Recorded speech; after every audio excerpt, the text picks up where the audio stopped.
Kau telah buktikan cintamu padaku. Kau membayarku dengan hidupmu. Ku bersyukur yang ada padaku. Semuanya milikmu. Ku persembahkan seluruh hidupku di mezbahmu. Hanya Kau yang menjadi tempat jawaban. Hanya Kau tempatku berharap. Berjalan bersamamu ku takkan goyah, sebab tangan kasih-Mu tersedia bagiku. Selamanya Kau ku cinta.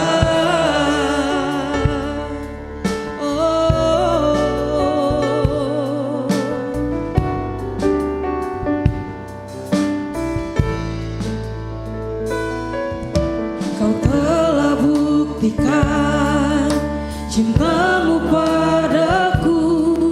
Kau membayarku dengan hidupmu. Ku bersyukur yang ada padaku. Semuanya milikmu. Ku persembahkan seluruh hidupku di mezbahmu. Hanya Kau yang menjadi tempat jawaban. Tempatku berharap. Berjalan bersamamu ku takkan goyah, sebab tangan kasih-Mu tersedia bagiku. Selamanya Kau, hanya Kau yang menjadi tempat jawaban. Hanya Kau tempatku berharap. Berjalan bersamamu ku takkan goyah, sebab tangan kasih-Mu tersedia bagiku. Selamanya Kau. Mari sama-sama kita bangkit berdiri dan nyatakan, hanya Kau yang menjadi tempat jawaban. Tempatku berharap.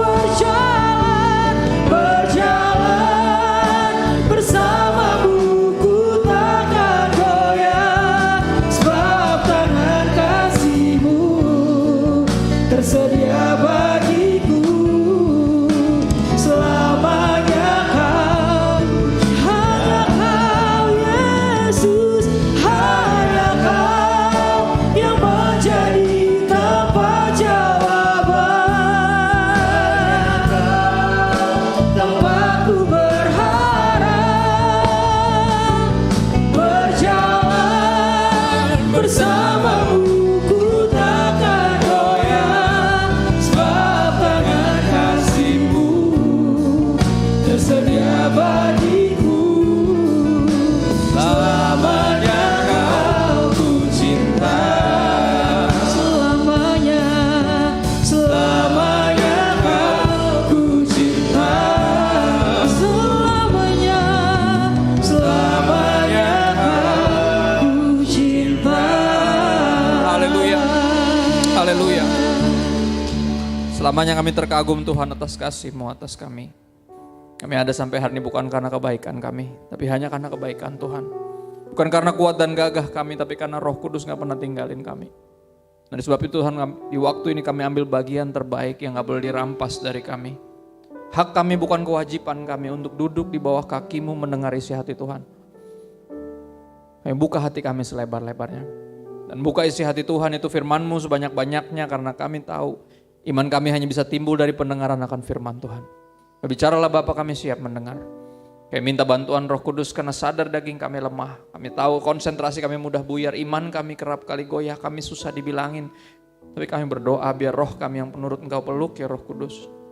Sehingga waktu ini gak berlalu sia-sia. Kami minta bantuan Roh Kudus kepadamu Bapa yang baik. Di dalam nama Yesus. Kami siap dengan firman Tuhan dan diubahkan dengan berkemenangan. Dalam nama Yesus semuanya berkata, amin. Shalom semua, silakan duduk, thank you. Sebuah sukacita dan kehormatan untuk bisa berbagi di tempat ini. Ya lumayan lama saya udah gak kesini terakhir. Apa nih Tok, lama ya? Sebelum pandemi ya. Dan senang dapat kesempatan yang bersukacita. Kenapa? Karena temanya panjang. Saudara, ya. Saya dikasih tema. Ada tema khusus gak? Nanya kantor. Ini temanya, wah panjang banget. Ya. Saudara kalau judul tema ada komanya, itu berarti PR-nya banyak pendetanya. Ya. Biasanya kan temanya cuma satu kalimat, titik. Ya. Bertumbuh bersama di dalam Tuhan, koma, lebih dalam untuk menang. Nah itu dia tuh. Panjang ya. Dan hari ini saya percaya Tuhan pasti berbicara kepada setiap kita.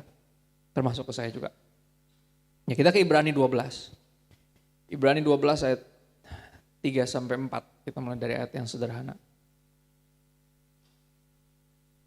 Sebuah tips untuk menang dalam pergumulan melawan dosa. Ayat 3-nya bilang gini, ingatlah selalu akan Dia. Ingatlah selalu akan Yesus. Yang lain boleh dilupain, yang Yesus jangan. Ya. Yesus yang tekun menanggung bantahan yang sehebat itu terhadap dirinya dari pihak orang-orang berdosa. Siapa orang-orang berdosa? Anda dan saya. Yang berteriak salibkan Dia. Yesus mati gara-gara dosa-dosa kita. Ya Anda yang bunuh Yesus, saya yang bunuh Yesus.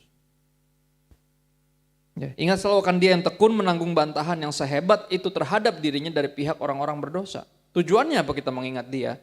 Dengan ketabahannya, tujuannya apa? Supaya jangan kamu jadi lemah dan putus asa. Dalam pergumulan kamu melawan dosa, kamu belum sampai mencucurkan darah. Yesus mencucurkan darah, bukan cuma itu, sampai habis darahnya. Dia sampai ditusuk sisinya yang keluar darah sama air, artinya darahnya habis. Sampai air yang keluar. Dia pergumulan dia melawan dosa, sampai mencucurkan darah kita belum. Ya. Karena gini, dalam bergumul melawan dosa biasanya kita jatuh bangun dan itu yang bikin kita jadi lemah dan putus asa. Kita ngerasa aduh kayaknya gak bisa deh. Ya. Gagal maning. Ngerti orang son? Gitu. Yang ketahuan umurnya. Ya kan, film zaman saya tuh, Tuyul Mbak Yul. Ya. Itu yang terjadi ketika kita bergumul lawan dosa, kita kerap kali jadi lemah dan putus asa karena jatuh bangun terus. Tapi hari ini saya percaya Tuhan akan membantu kita, firman Tuhan akan mengubahkan kita, meyakinkan kita bahwa kita apa? Untuk bisa menang, kita harus bertumbuh di dalam Tuhan. Lebih dalam. Nah bertumbuh bukan ke atas, tapi ke dalam dulu. Ya karena kalau nggak tumbuh ke dalam itu yang bikin kita gampang jatuh, karena fondasinya lemah. Fondasinya kalau nggak sampai dalam, ya saya goyang-goyang tuh gampang jatuh. Apalagi kalau nggak ada fondasi cuma diberdiriin doang, wah ya jatuh lah. Ya kita jatuh bangun karena itu, karena kita nggak ke dalamnya kurang.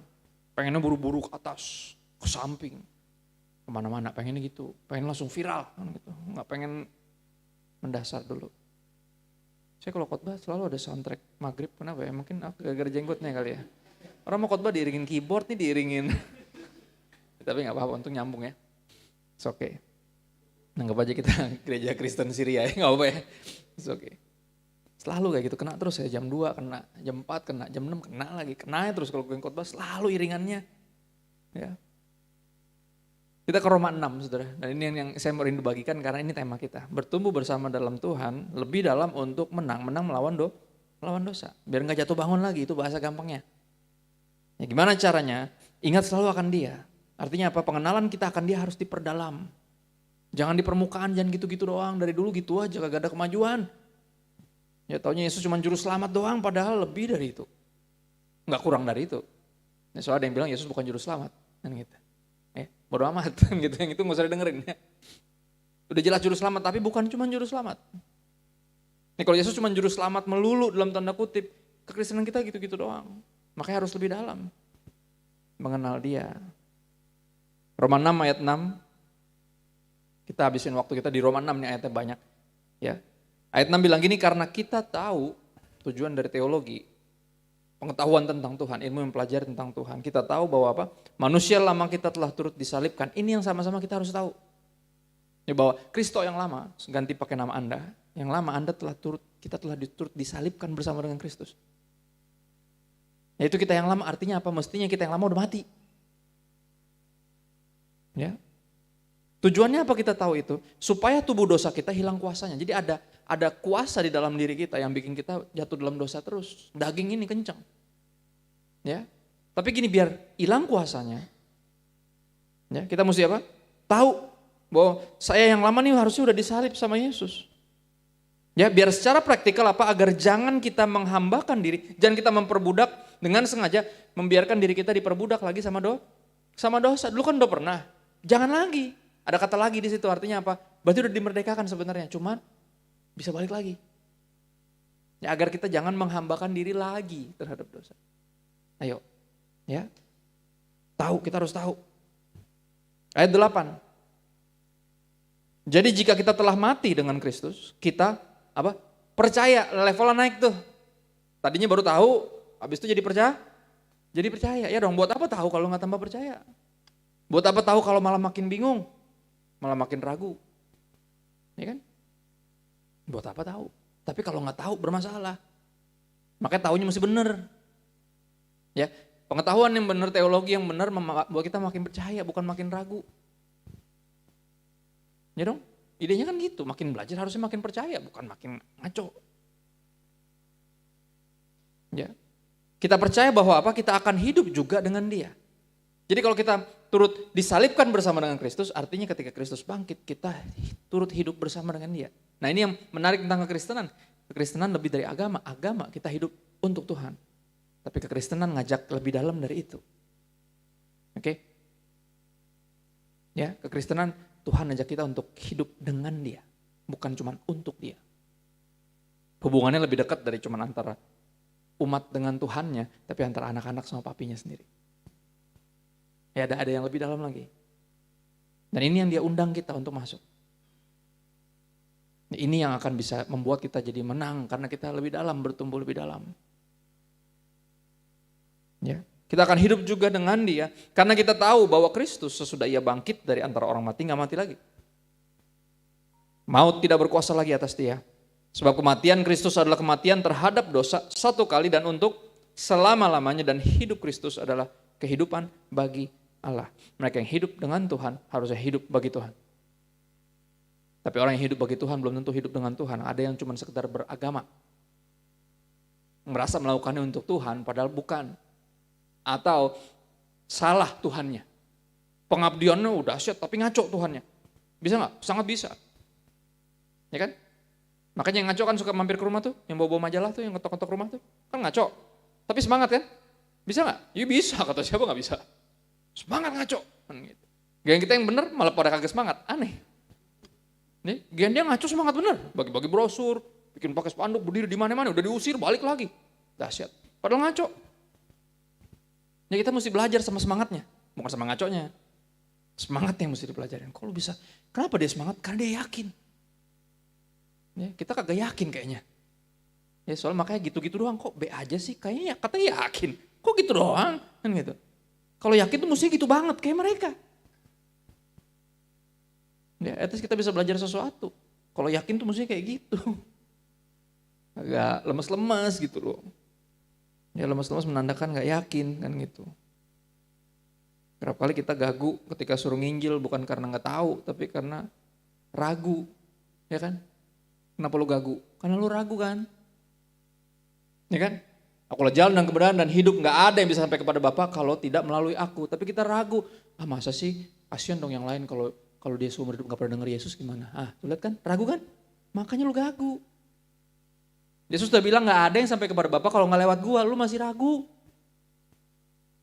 Ya boro-boro mau nginjil, lo percaya juga kagak, masih bingung. Duh kapal goyang kapten, ya elah maksudnya. Belum diapa-apain lu goyang. Ya kan? Tapi orangnya baik gimana, gak ada urusan. Ya ingat yang udah dimakan apa? Buah pengetahuan yang baik dan yang jahat. Jadi kalaupun udah baik, masih ada di sini. Ya, saya pakai nih mimbar nih buat ilustrasi khotbah nih Anda perhatiin. Ini kehidupan lama kita dalam dosa. Ini kita dimerdekakan di tengah, dan ini ada kehidupan bagi Allah di sebelah sini. Ya, tomat tuh segini. Dari sini tadinya diperbudak dosa, kemari dimerdekain, terus balik lagi kemari. Terus saya di sini terus sampai Tuhan Yesus datang. Bolak-balik. Tobat kumat, maju mundur cantik. Alright. Enggak kemari-mari. Padahal diajakin untuk lebih dalam, tapi apa? Aduh, ntar dulu deh. Saya belum siap, terus siapnya kapan Nungguin apa sempurna? Ya kalau nungguin sempurna nggak ada yang pelayanan, Pak. Bu, saya juga nggak berdiri di sini. Emang ada yang sempurna? Kita nggak ada. Siapa yang berani di sini? Nggak ada. Ya, bolak-balik.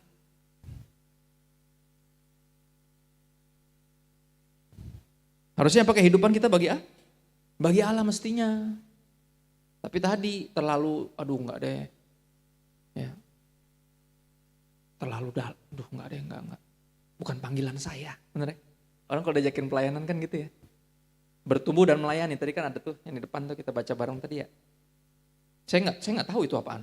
Maka dari tadi pagi kan saya nggak ikut dari awal kan, saya nggak tahu. Pas dibacain, oh itu, berarti khotbah gue nyambung dong men gitu ya. Gue nggak tahu, apaan tuh? Bertumbuh dan melayani karena itu connect. Orang kalau nggak melayani nggak bisa tumbuh, percaya deh. Ya, benih itu kalau cuma satu biji, dia nggak berbuah apa-apa. Dia cuma mati, udah, that's it. Ya, buat dirinya sendiri, dia hidup buat dirinya sendiri. Tapi kalau dia mati, jatuh ke dalam tanah dan mati, dia berbuah banyak. Artinya apa? Kalau kita nggak hidup buat diri sendiri, kita pasti akan bertumbuh, berbuah, bahkan berkemenangan. Rahasianya ada di situ. Tapi sekali lagi kalau orang diajakin pelayanan kan pasti gitu jawabannya. Aduh, bukan panggilan saya. Ini panggilannya terus jadi jemaat yang setia. Saya tuh, udahlah kita jadi jemaat yang setia aja, datang aja udah bagus. Apa lagi sih yang dituntut kan gitu. Bener ya? Kehidupan bagi Allah nampaknya terlalu demanding. Bahasa anak sekarang itu, bahasa Inggrisnya. Terlalu menuntut, terlalu drama, kata BG mah. Drama bet gak mau gue pelayanan terlalu drama. Gue mau jadi jemaat yang setia aja. Ya kenapa pelayanan bukan panggilan saya? Bukan panggilan saya. Oke kalau hidup bagi Allah bukan panggilanmu, terus panggilanmu apa? Jadi budak dosa gitu, itu panggilanmu? Enggak, ya berarti apa? Berarti ada pilihannya cuma dua soalnya. Budak dosa sama hidup bagi Tuhan, hamba Tuhan. Pilih yang mana? Saya jemaat yang setia aja, gak ada pilihan di tengah nih, gak ada. Ya ini bikinan kita sendiri nih, gak ada. Sudah pernah dengar gak? Yang ketika kita nanya kan udah lama berjemaat, kita tawarin pelayanan, Bu, Pak mau pelayanan Pak? Oh enggak lah, enggak, kita jemaat yang setia aja. Bukan panggilan saya. Saudara pasti gak pernah baca Alkitab benar. Coba tunjukin ayatnya di mana kita dipanggil buat jadi jemaat yang setia. Nggak ada. Itu bikinan kita sendiri. Contoh ya, perumpamaan yang populer, perumpamaan talenta. Ini enggak? Orang pertama dipercayain 5, dikembangin jadi 10. Yang kedua dipercayain 2, dikembangin jadi 4. Yang satu dipercayain 1, kagak diapa-apain. Atas nama bukan panggilan saya. Gitu. Ingat gak ketika mereka dihakimi, ketika mereka di rapat pertanggungan jawab, ingat gak? Dipuji, yang berbuah dipuji sebagai hamba yang baik dan setia. Setia dalam perkara kecil, dipercayakan perkara besar, masuklah dalam kebahagiaan Tuhanmu. Yang satu lagi disebut sebagai hamba yang jahat. Perhatiin dua-duanya hamba, gak ada yang jemaat. Dua-duanya pelayan, gak ada yang jemaat. Gak ada panggilan jadi jemaat yang setia tuh gak ada, itu bikinan lu doang. Itu alasan untuk gak ngapa-ngapain buat Tuhan atas nama, yang penting kan udah percaya Pak, kan udah pasti selamat kan, apalagi sih. Ya, yang pantesan gak kemana-mana, akhirnya bolak-balik ya. Jatuh bangun aku mengejarmu. Ya kan? Coba lihat ayat berikutnya. Demikianlah hendaknya kau memandangnya bahwa kamu telah mati bagi dosa. Tapi kamu hidup bagi Allah, harus hidup kemari. Dalam Kristus Yesus, sebab itu hendaklah dosa jangan berkuasa lagi, maka udah dimerdekakan, kemari. Kalau nggak kemari nanti kesini lagi. Percaya deh, pasti kesini lagi kalau nggak kemari. Ya. Hendaklah dosa jangan berkuasa lagi dalam tubuhmu yang fana, supaya kamu jangan apa? Lagi menurut keinginan nggak balik lagi.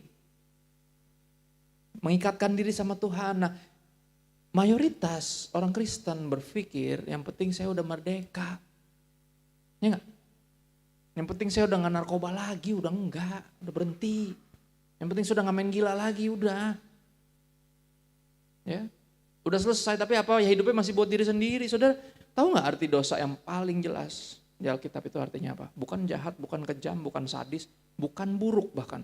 Artinya dosa itu meleset. Ya, semua setuju ya kita diciptain sama Tuhan? Setuju ya? Artinya apa? Kita mestinya hidup buat siapa? Buat Tuhan. You know, no debat. Perlu panggilan? Enggak perlu. Tinggal nyadar aja siapa yang bikin lo. Lo tahu lo harusnya hidup buat dia. Ya, enggak perlu panggilan Tuhan untuk hidup buat Tuhan. Panggilan Tuhan itu ditanyakan khusus buat orang-orang yang terpanggil buat jadi pendeta apa kagak. Tuhan, gue jadi pendeta enggak ya? Baru nanya. Mau yang hilang udah pulang lagi. Yang mati udah bangkit lagi. Kok bisa selama ini lu bersama dengan gue, tapi enggak nyampe ke hati gue. Kenapa? Karena pengen di permukaan aja, agama kan di permukaan ya. Makanya identik sama pencitraan kan. Udah pelayanan tapi belum tentu nyampe ke hatinya Tuhan. Dan ini yang bahaya, karena kita udah berasa kalau udah di rumah, udah di gereja, udah pelayanan, udah beres. Belum tentu. Ya ujiannya di mana nanti kalau ada yang rese, ujiannya untuk mengampuni, untuk mengasihi, ujiannya kan di situ. Kalau belum bisa berarti belum nyampe hatinya Tuhan.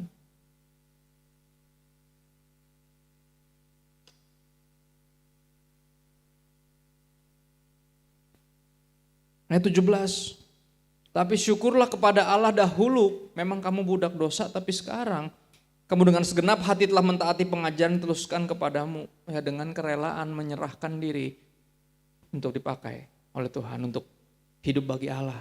Karena merdeka dengan kerelaan, segenap hati. Kamu telah dimerdekakan dari dosa dan menjadi apa? Hamba kebenaran. Kemari. Enggak di sini stay, enggak nyaman di sini doang. Ayat 19.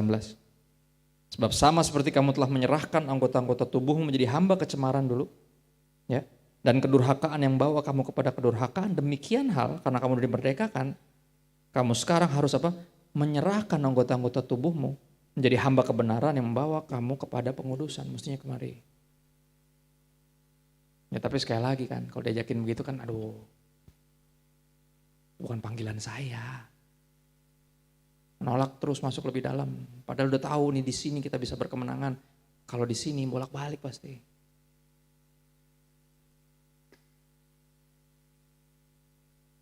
Saudara ingat anak yang hilang, yang akhirnya pulang itu, yang berakhir di kandang babi yang satunya ya.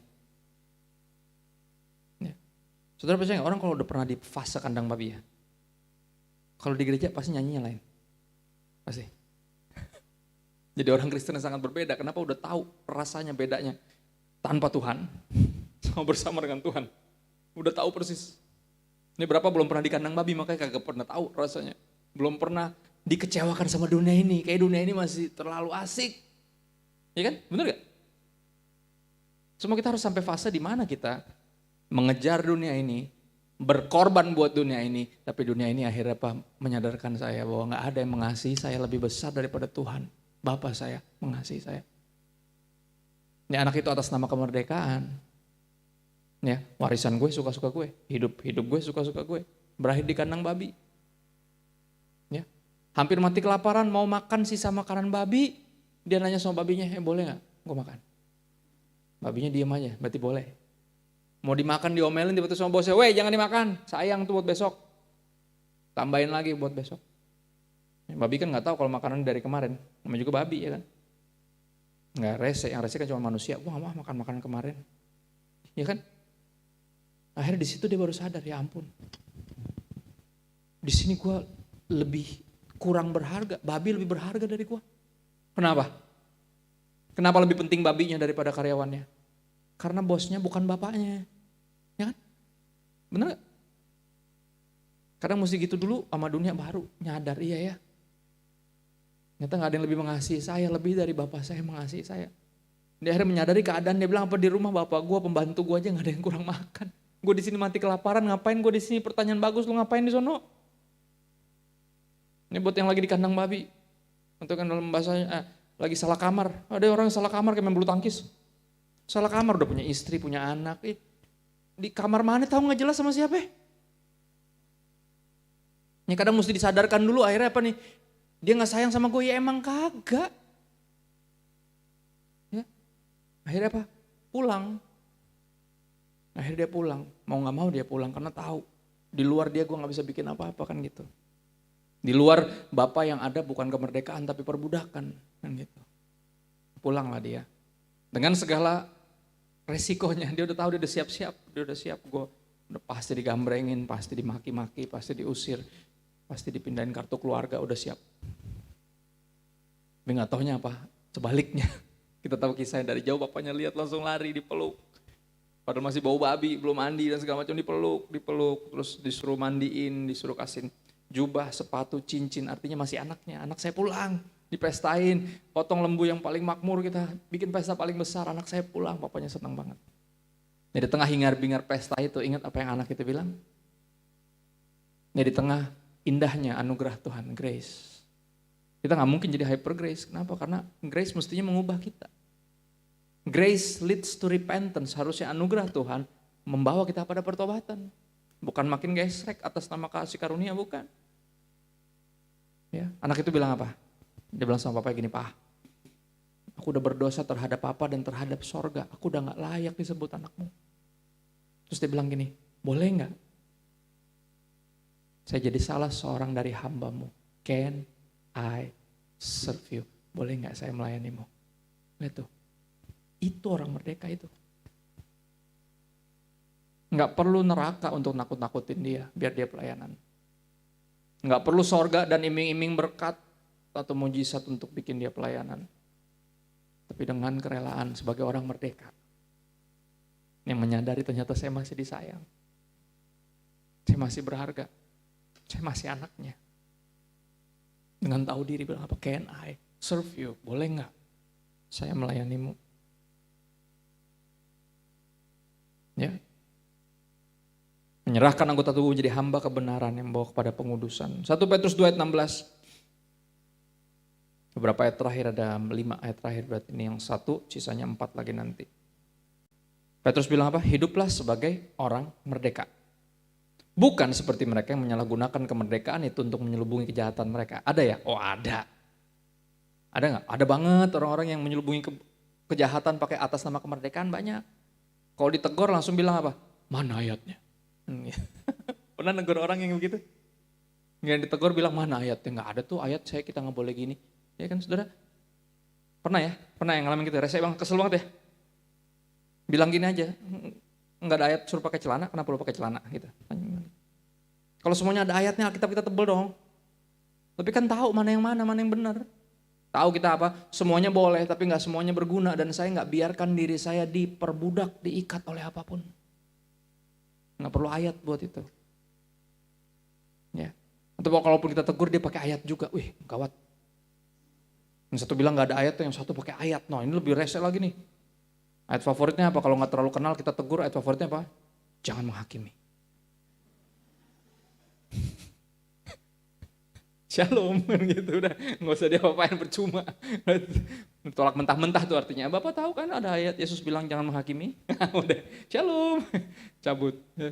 Cuma. Tapi satu lagi kalau deket ya kan, anggota kul kita, pemuritan, anak mentor kita tegur ya kan. Ada ayat favorit lagi tuh. Ya beta tahu beta salah.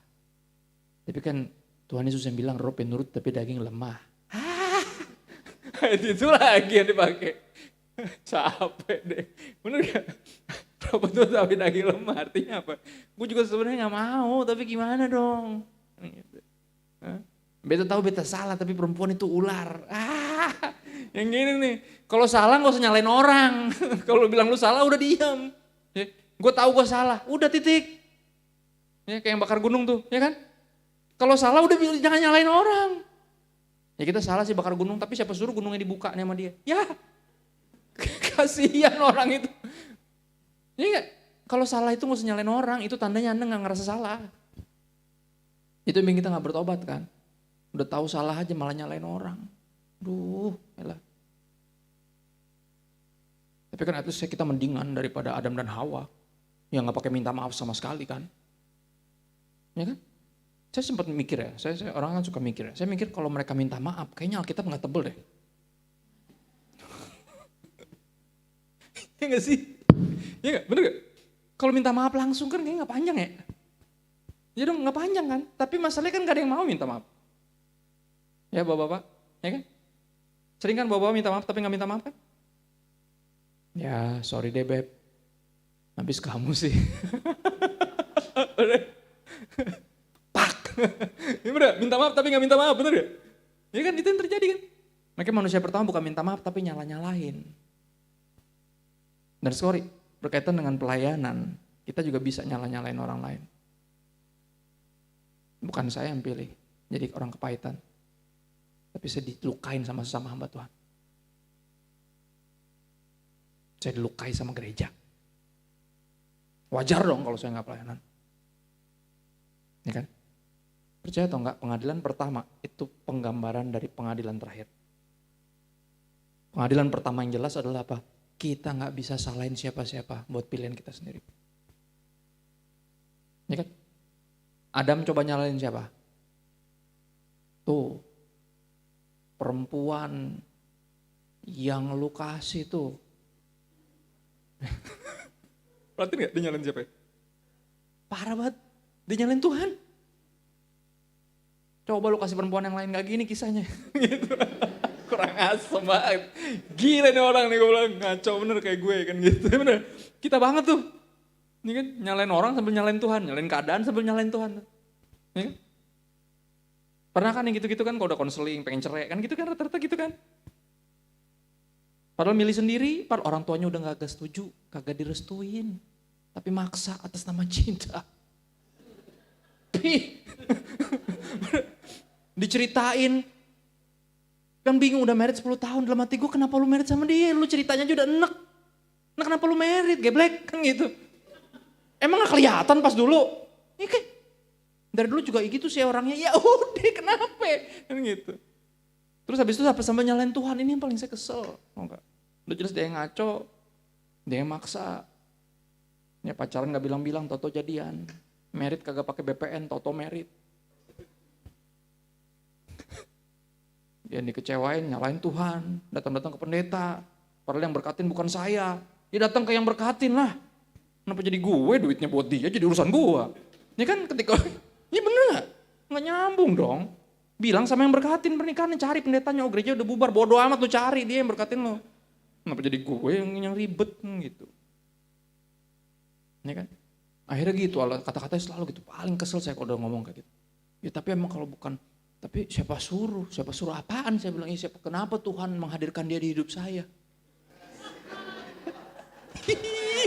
Gedek gue dengerin. Saudara, yang hadir di hidup kita itu banyak.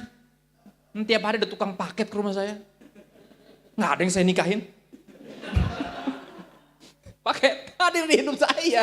Namanya juga hidup. Banyak yang datang, lu yang milih yang mana yang bisa masuk di hidup lu. Jangan nyalain, aduh bingung kan, itulah dia. Laki-laki nyalain Tuhan, nyalain perempuan, perempuan karismatik nyalain setan, ya kan.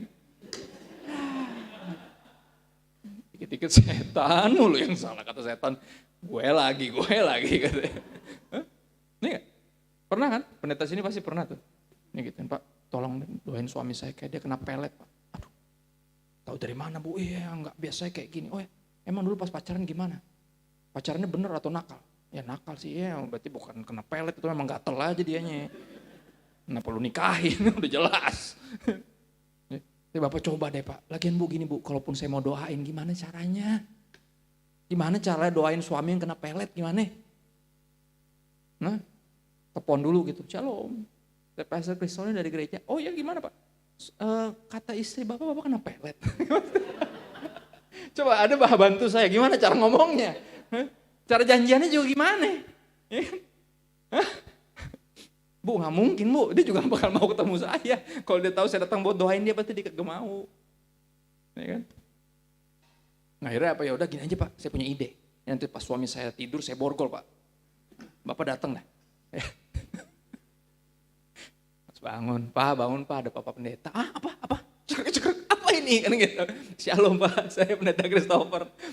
Mau tumpang tangan Pak kan gitu. Dengar-dengar Bapak kena pelet nih. Gitu. Gak ada cara yang enak, aneh, super aneh. Gitu. Ya udah tumpang tangan, tumpang kaki, tumpang tindih, gak keluar setannya. Gitu. Ya udah borgolnya lepas, kalau dia goyang-goyang terus dia keluar, ternyata setan dia kan gitu. Keluar beneran dia kan gitu, dia pergi. Ternyata bukan kesetanan, dia doang yang mesti bertobat. Ya. Suka gitu kan, laki-laki nyalain Tuhan, nyalain perempuan, perempuan nyalain setan, setan mau nyalain siapa? Tapi balik lagi ke pelayanan, ini yang terjadi, kita gak bisa nyalain siapa-siapa untuk keputusan yang kita ambil untuk gak hidup bagi Allah. Padahal dia udah mati dan bangkit bagi kita. Ya kan?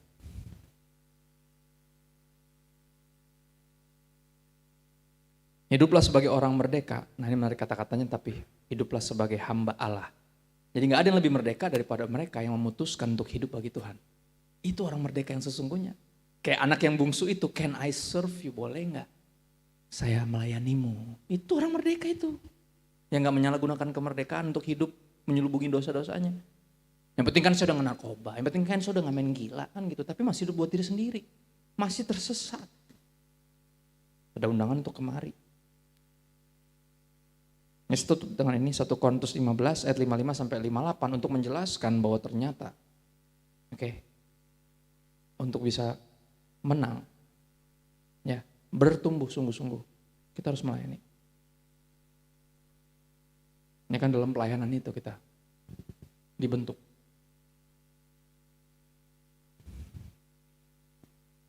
Saya anak pendeta. Ngelihat langsung apa artinya. Kejamnya dunia pelayanan. Industri pergerejaan. Ngerinya. Ngelihat sendiri. Ini orang-orang yang dibantu, diangkat, di-equip. Tiba-tiba nikung. Nah, tiba-tiba mengkhianati, udah tahu, udah sering. Ya, di usia tuanya apa saya digituin lagi untuk ketiga kalinya. Bayangin orang sebaik dia. Ya elah. Kalau yang lain kan suka banyak gaya, ya gak heran lah kalau ditikung. Nah ini orang baik aja ditikung. Kalau yang banyak gaya mah itu kesalahan lu sendiri kan gitu. Terlalu galak, terlalu songong ya kan. Ini wajar kalau banyak yang kesel nih orang baik. Bisa-bisanya ada yang nikung gitu loh. Ya dikudeta ketiga kali, akhirnya saya bilang sama dia, Pak kalau saya jadi papa saya berhenti loh. Saya bilang gitu. Kurang apa sih dari dulu? Gak kapok apa? Kurang ajar itu orang-orang tuh. Benar? Saya bilang gitu. Terus dia bilang apa jawabannya Pak? Aneh jawabannya, dia bilang gini, susah Kak kata dia. Hah susah? Gampang tinggal berhenti. Apa sih yang susah dari berhenti? Tinggal pelayanan keliling aja, nggak usah gereja, nggak usah jadi gembala, ribet tuh deh. Ya, nggak usah, untuk pelayanan keliling aja banyak yang minta. Kita mondar-mandir aja. Sampai Tuhan Yesus datang. Tetap percaya, tetap pelayanan ya kan. Udah gak usah lah kayak gitu-gitu. Susah dia bilang, susah apaan saya bilang. Susah kalau udah pernah ngerasain sukacita sorga. Susah untuk gak mau berusaha merasakannya lagi. Sukacita sorga tuh kapan sih? Ketika satu orang berdosa bertobat. Dia bilang susah kalau udah pernah ngerasain anggur. Terus dikasih sirup. Gak doyan pasti lo. Lo pengen gimana caranya gue dapet anggur yang murni lagi nih. Udah pernah ngerasain sukacita sorga, semua kesenangan dunia jadi gak ada apa ya. Bahasa Manado itu gak ada setai-tai kukunya tuh. Gak ada, benar.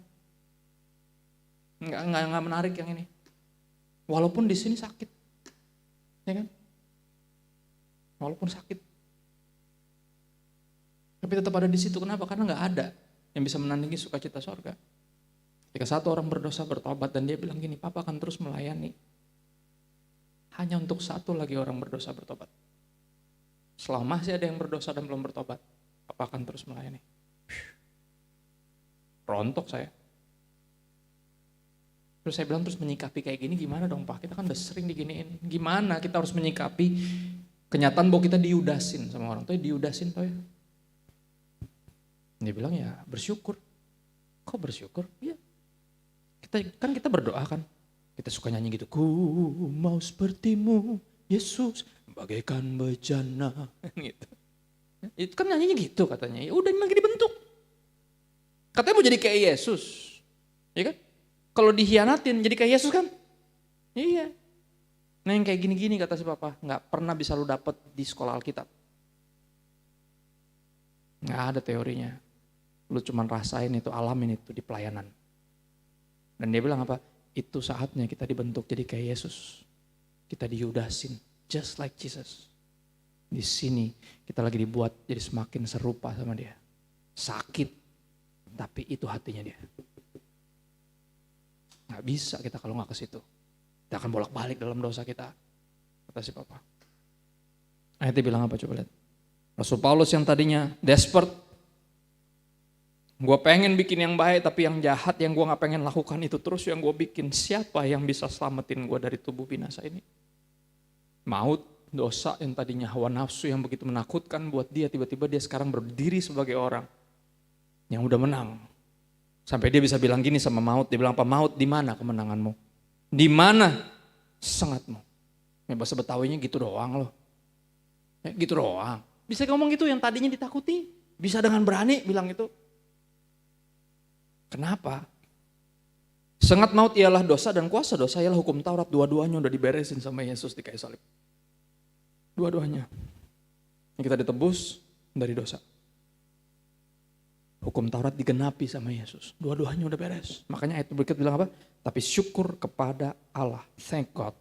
Yang telah memberikan kepada kita kemenangan oleh Yesus Kristus Tuhan kita. Karena itu apa? Karena Yesus sudah menang bagi kita. Karena dia sudah memerdekakan kita. Dia sudah melepaskan kita dari belenggu dosa. Ya, karena itu apa? Saudara-saudaraku yang kekasih, berdirilah teguh dan jangan goyah. Gimana caranya biar gak jatuh bangun? Berdiri teguh dan gak goyah. Giatlah selalu dalam. Lihat gak ayatnya bilang gitu? Ya. Jadi kalau mau gak jatuh bangun dulu, masuk ke dalam. Giatlah dalam apa? Pekerjaan Tuhan. Walaupun gak mudah, makanya ayat berikutnya bilang apa? Ayat sebuah penghiburan karena pelayanan gak gampang. Menyakitkan kerap kali. Ya, makanya ada ayat ini kan, sebab kamu tahu bahwa dalam persekutuan dengan Tuhan, jerih payahmu tidak sia-sia, capek, sakit, tapi gak sia-sia. Ya saya gak tahu background Anda masing-masing. Tapi saya tahu ada panggilan yang jelas dari Tuhan. Nah Tuhan gak mau kita sia-siain hidup kita doang jatuh bangun dalam dosa. Dia pasti rindu kita hidup buat dia. Karena untuk tujuan itu dia nyelamatin kita. Ya saya pakai ilustrasi sederhana deh. Ya keyboardis boleh maju ke depan mainkan lagu sedih supaya saya terdengar lebih rohani. Oke, saya pakai ilustrasi sederhana. Saya belajar dari saudara sepupu. Ya, kalau lagi bulan puasa. Ya, biar nggak jatuh dalam dosa, nggak jatuh dalam dosa. Biar nggak batal puasa, oke? Biar kagak makan, padahal belum boleh makan. Ya, gimana caranya? Ngabuburit. Tahu ngabuburit? Ngabuburit tuh halan-halan, oke? Jalan-jalan. Right? Jalan-jalan, ngapain aja ya, biar kagak keinget makan. Mau minum. Tahu-tahu, udah sore, udah tinggal buka. Itu dia caranya. Ya. Saudara, itu dia yang terjadi. Kalau orang puasa makan sambil nungguin jam buka di depan makanannya. Jangan dimakan 3 jam lagi, jangan. Percaya gak? Itu pasti dimakan. Pasti dimakan. Ya. Sama, makanya pada ngabuburit. Gak ada di seputaran makanan biar kagak inget. Ya. Itu yang terjadi kalau kita, pun dengan kehidupan kita, khusus sebagai orang Kristen. Kalau kita berkutat terus di situ, jangan bikin dosa, jangan bikin lagi, jangan goblok lagi, udah pernah goblok, jangan mau. Bikin pasti. Makanya apa ada undangan kemari. Ya, hidup bagi Allah. Saudara kita harus sesibuk itu dalam pelayanan sampai gak ada waktu buat bikin dosa. Saya ngalamin sendiri apa artinya. Saya terikat pornografi itu 20 tahun. Saudara. Dari kelas 4 SD. Pelayanan padahal. Makanya yang bikin pacaran pertama saya berantakan karena itu. Saya gak bisa salin siapa-siapa. Bukan karena dia orangnya gampangan, sayanya aja yang ngaco. Udah pelayanan, udah bertobat kayaknya masih terus bolak-balik lagi. Akhirnya ini yang terjadi ketika akhirnya saya masuk di satu kantor, ada teman baru saya, bukan Kristen.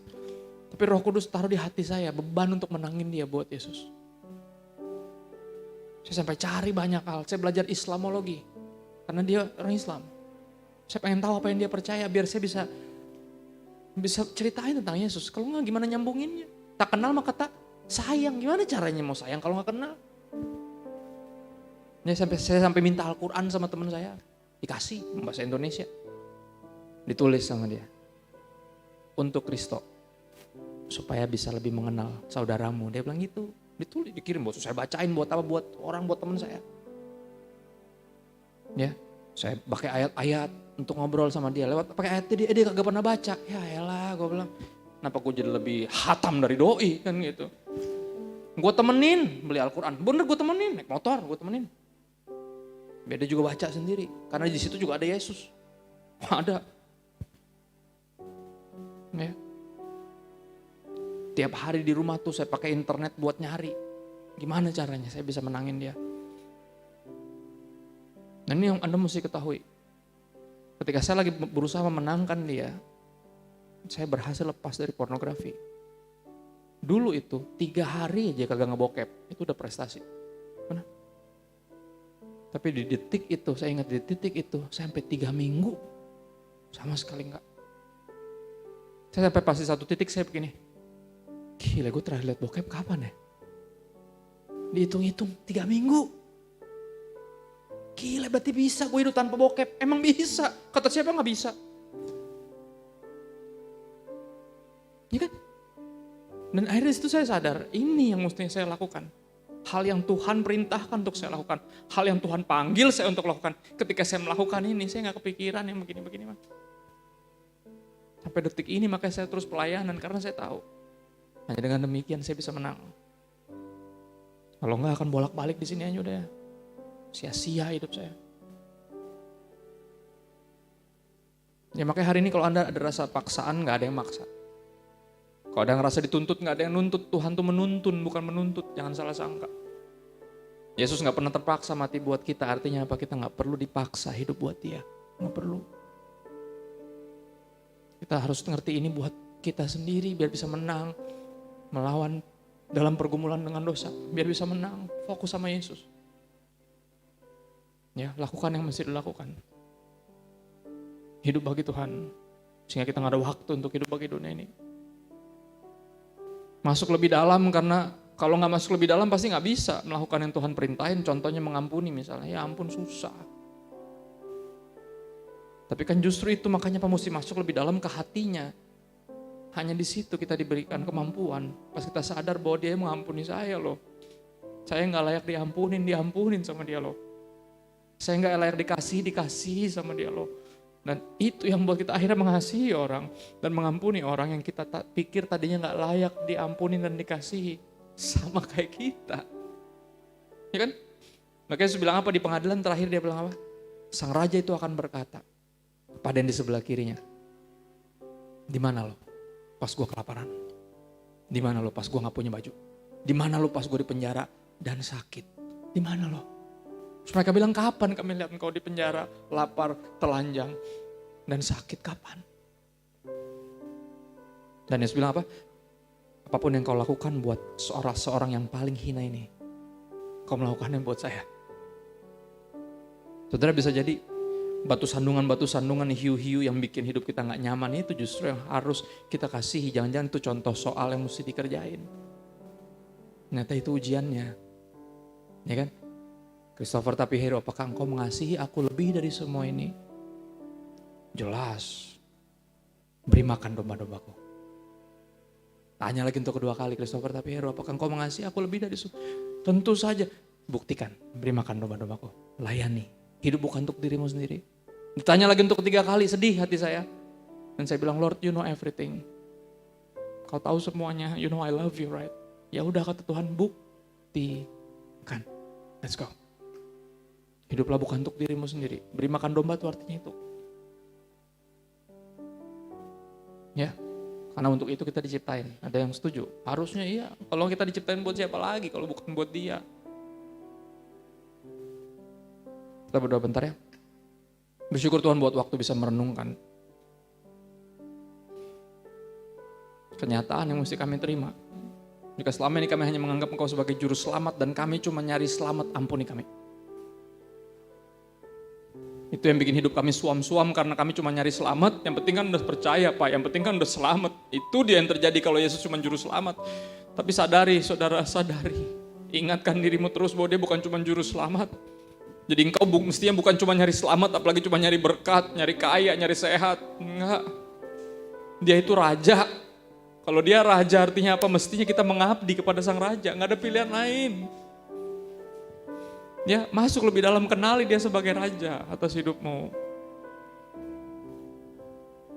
Dan jadilah prajurit yang berjuang, karena prajurit yang sedang berjuang tidak memusingkan dirinya dengan perkara-perkara hidupnya. Yang dipikirin cuma satu, gimana caranya saya bisa berkenan kepada komandan saya.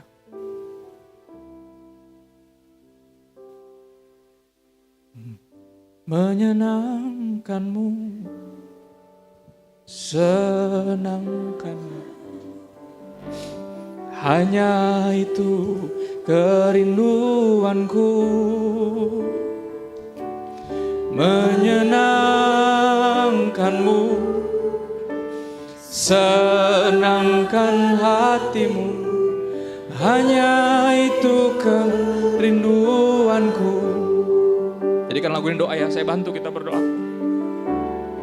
Jadikan lagu ini doa. Tuhan, ku mau menyenangkanmu.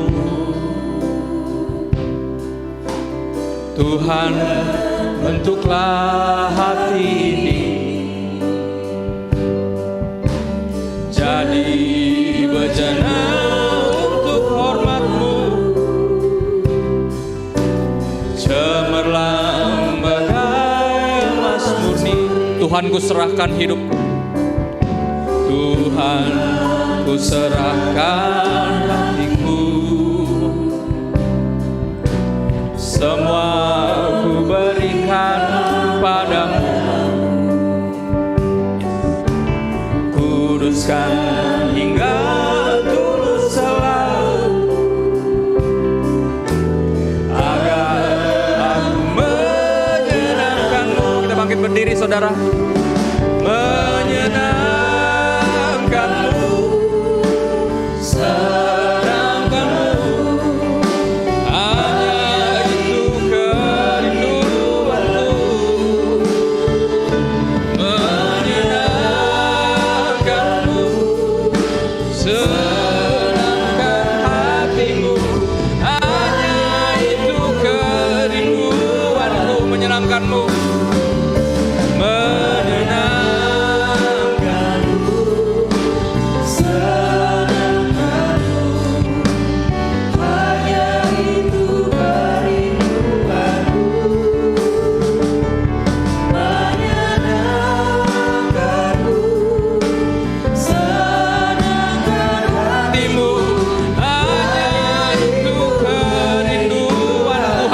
kerinduan kami Tuhan.